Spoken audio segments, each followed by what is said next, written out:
And coming here under these conditions, a sacked manager, a dressing room that is sort of unbalanced, certain players that wants to go.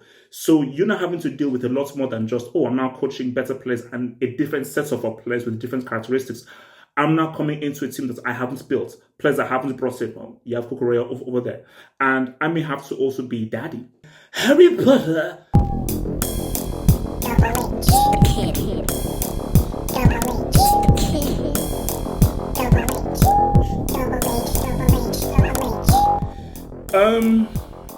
It's official. It's happened. It's here. And I'm trying to just understand, just to really put in my thoughts, because as we said on the emergency hangout, there are so many things to get into. Because look, see, Chelsea was stuck between a rock and a hard place.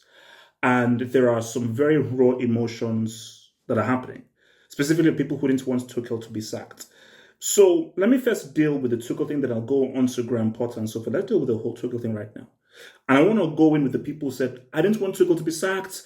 I backed the manager. This is crazy. Why would you sack him now? Now, before Tuchel was sacked, I said that, look, and so well, after he was sacked, my thing was this, is that, the mistake is already made.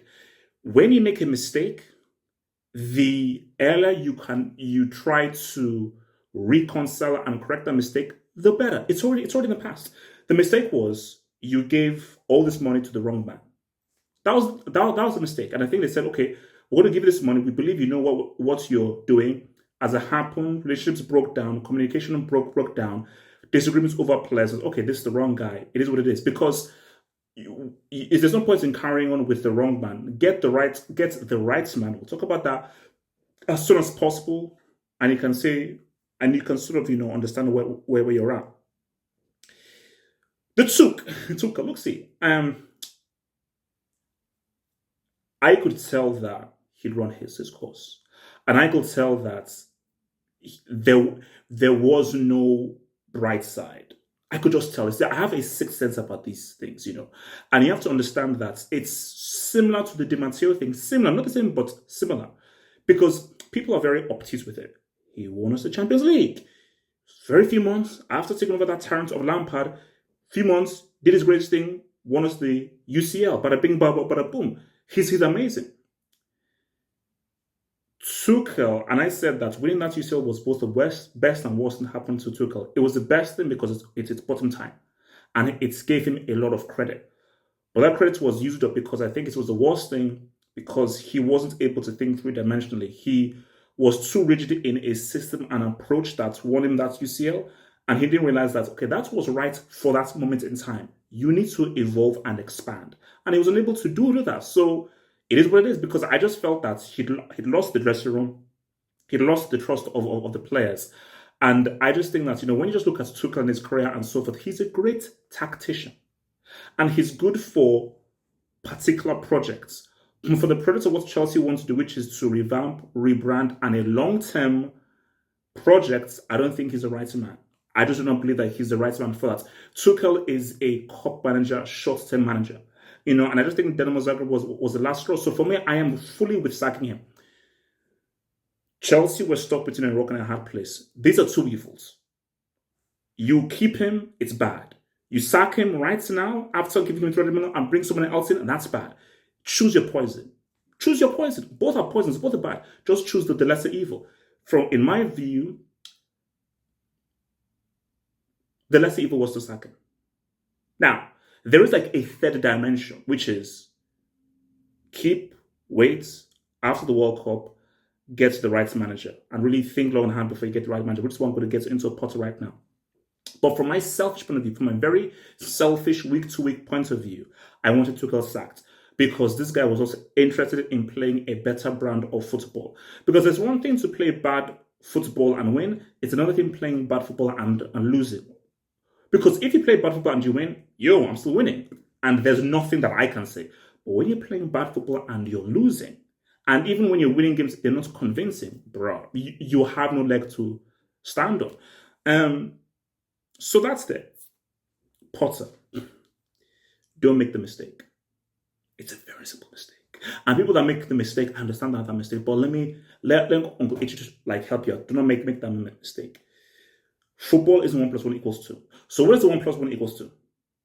Look at what he's doing for a small team. He's punching above his weight. He's making this team overexceed themselves. Now imagine if he had even better players. He'd do even better. Because if he can do this with average players, imagine what he can do with better players. That's a 1 plus 1 equals 2. But the beauty about football and life, 1 plus 1 does not always equal 2. We saw it with Moyes. To an extent, we saw it with Brendan Rodgers as well. Coaching Brighton and coaching Chelsea, those are two very different beasts. Two very different beasts. And I think, because you see, coming to Chelsea, first of all, it's a different beast. And coming here under these conditions, a sacked manager, a dressing room that is sort of unbalanced, certain players that wants to go. So you're not having to deal with a lot more than just, I'm now coaching better players and a different set of players with different characteristics.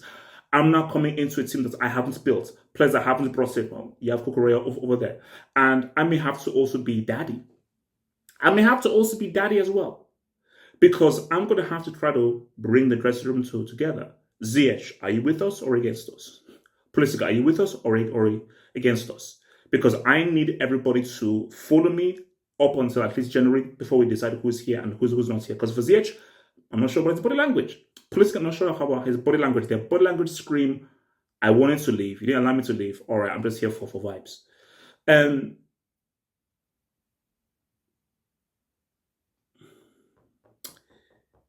I'm not sure about Potter.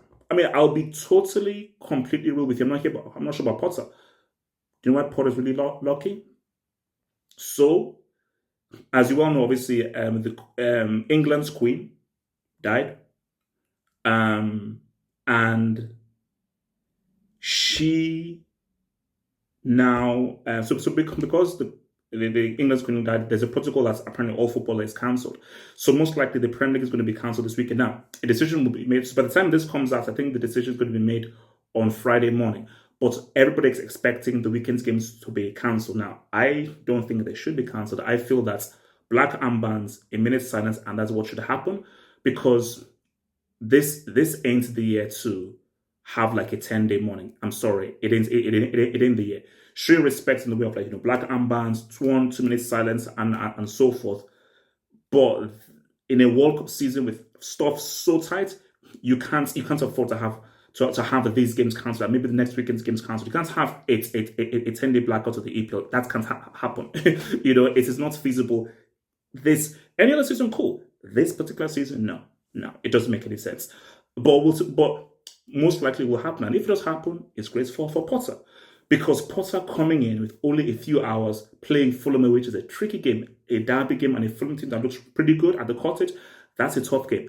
But if he now has like a week or so, now, I don't know what happens against Salzburg. I believe it's Salzburg. I believe it's Salzburg at the crib next Wednesday, I believe. So I don't know whether those games go through, because I think those games should go through. The European games should go through. So I think he at least has from now till at least Wednesday, if those games go ahead.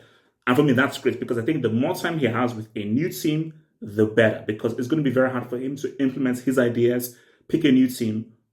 Friday?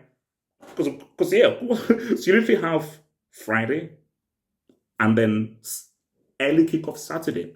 There's zero turnover, similar to what Tuchel had. I think Tuchel even had less than before that Wolves game.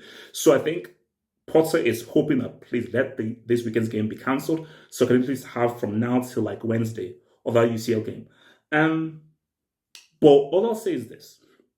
I don't want it to all be so bad. No. I'm a nice guy. Hopefully the football will improve. Brighton do play good football. Brighton do play good, sensible, forward-thinking football. And I'm just hoping that he's going to come and bring in just a better brand of football. Hopefully he comes and realizes, let me play Havertz as a number 10. Let me try and just get and put a football brain into Pulisic. Let me try and get Ziyech to stop doing that same old crossman and actually really invent himself. Let me actually throw more men forward. Let me add more movement in the attack. Let me move the ball quicker. Let's play some one-touch football. Let's try and create some triangles. If he can develop that, which again, if we have to develop that from now till Saturday, if those games go ahead, but I don't think that they will, that'll make the whole thing, So I'm hoping that he just brings some life. just bring some life back to this football club known as CFC Chelsea. Make him proud. Make him proud. That's what we hope for. But yeah, I mean, take them. What do you think about Potter? Do you think Harry Potter will do some Quidditch merchants and make this guy say what's up, man? We wait and we seek, but we're still the legitimate UCL champs, and Kante is still potentially horseman.